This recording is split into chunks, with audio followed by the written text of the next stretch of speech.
मित्रांनो, आपण घर बांधत असताना किंवा घर बांधण्यापूर्वी घराचं प्लॅनिंग करतो आणि परवानगी वगैरे घेतो. घर बांधण्यासाठी आपण कॉन्ट्रॅक्ट देतो आणि तरीसुद्धा आपण लाखो रुपये खर्च करून आपल्याला मनासारखं घर होत नाही आणि एखाद्या मित्रांचं घर बघितलं की आपल्याला वाटतं की आपलं काहीतरी चुकलं, आपलं अशा प्रकारे का घर झालं नाही. तर त्यासाठी हा व्हिडिओ केलेला आहे. मित्रांनो, मी राजेंद्र काळे स्वागत करतो तुमचं आपल्या कन्स्ट्रक्शन डिजिटल स्किल या चॅनलमध्ये.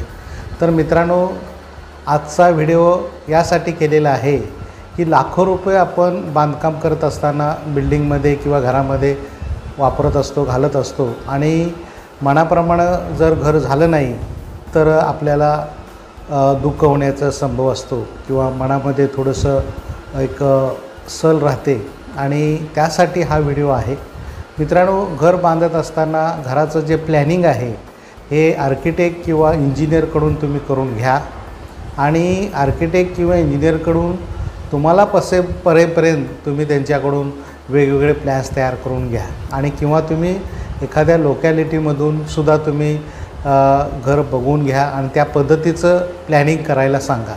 किंवा तुम्हाला एखादा इंटरनेटवरती तुम्हाला एखादं प्लॅनिंग आवडलं असेल तर ते तुम्ही त्यांना त्याची एखादी प्रिंट किंवा त्याची कॉपी त्यांना दाखवा आणि अशा प्रकारची बिल्डिंग बांधायला हवी किंवा अशा प्रकारची रचना असायला हवी असं तुम्ही सांगायला काय हरकत नाही.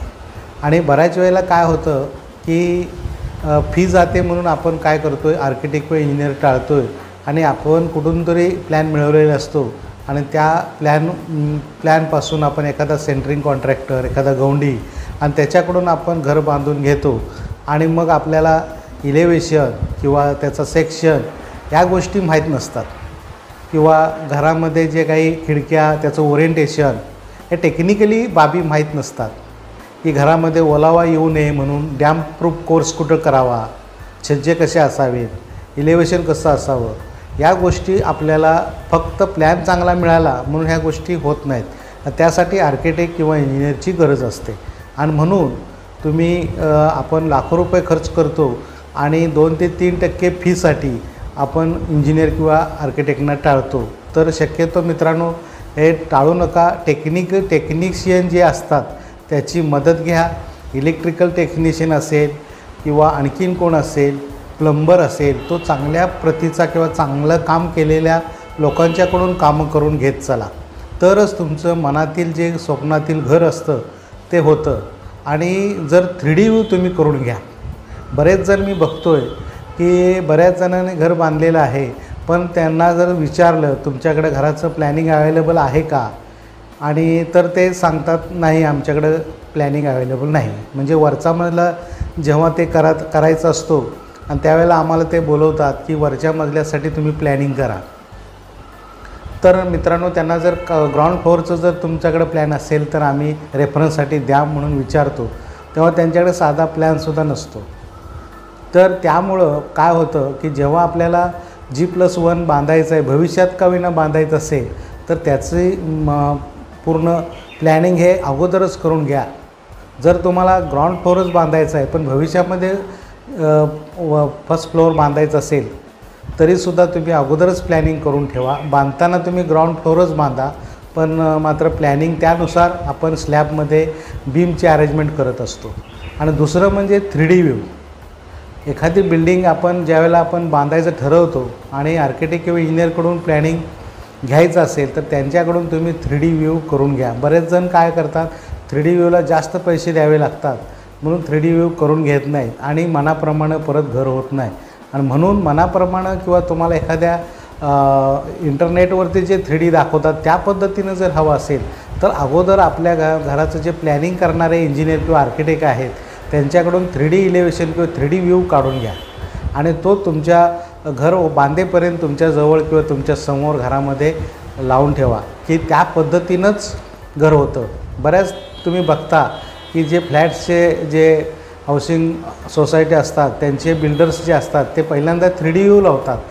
त्याचं प्लॅनिंग तुम्हाला वरती लावत नाहीत. प्लॅनिंग असतं तयार पण 3D व्ह्यू ते लावतात आणि 3D व्ह्यू बघून आपण एखादा ब्लॉक घेतो किंवा एखादं फ्लॅट घेतो.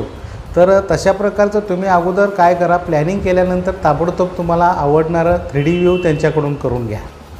त्याच्यामध्ये बाल्कनीचं डिझाईन असेल, पॅरापेट वॉलचं डिझाईन असेल, कारण बाल्कनी आणि पॅरापेट वॉलच्या डिझाईनवरती बिल्डिंगचं आकर्षकपणा अवलंबून आहे.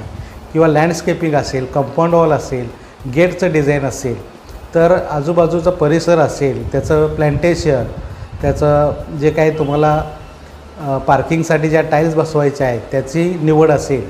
त्यामुळं आर्किटेक्टचा सल्ला घेण्यास विसरू नका. आणि फी जाते म्हणून आर्किटेक्ट टाळू नका किंवा इंजिनियर टाळू नका. कारण काय की फक्त प्लॅन मिळाला म्हणून तुमचं घर होत नाही. त्यासाठी तुम्हाला सर्व गोष्टी, त्याचा 2D view, 3D view, sectional view ह्या गोष्टी गरजेच्या असतात. आणि तुम्हाला इस्टिमेट फक्त लागलं म्हणून तुम्ही त्याची सही घेतली आणि लोन काढण्यासाठीच फक्त त्यांचा वापर केला असं करू नका. तर प्रत्यक्षात साईटवरती येऊन बघणारे इंजिनियर्स किंवा आर्किटेक्ट्स त्याची नेमणूक करा आणि त्या पद्धतीनं तुम्ही त्याचं नियोजन करा. तर तुमचं घर जे आहे, तुम्ही जे अगोदर 3D व्ह्यू काढला असेल त्या पद्धतीचंच होणार आहे. तुम्ही बघा, एकदा अनुभव घ्या. जर तुम्ही 3D व्ह्यू काढला तर 3D व्ह्यू प्रमाणच बिल्डिंग तयार होणार आहे किंवा बंगला तयार होणार आहे. आणि त्यासाठी 3D व्ह्यू इम्पॉर्टंट आहे. पहिल्यांदा प्लॅनिंग करा.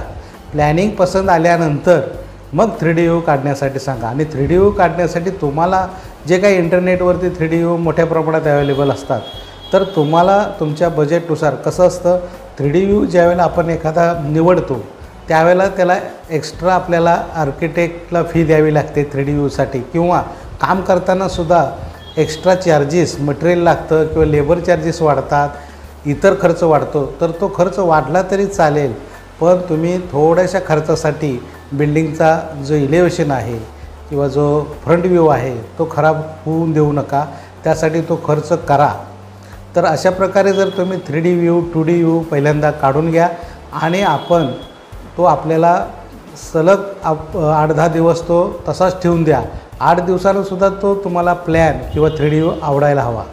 जर तुम्हाला 15 दिवस किंवा महिन्याभरात तो जर बदलायला नाही वाटला तर तो तसाच ठेवून द्या आणि त्याच पद्धतीचं प्लॅनिंग मंजूर करून घ्या आणि मग कन्स्ट्रक्शन करा. तर मित्रांनो, 3D व्ह्यूचं महत्त्व मी तुम्हाला सांगितलेलं आहे. आणि हा जर व्हिडिओ आवडला तर जरूर लाईक व शेअर करा.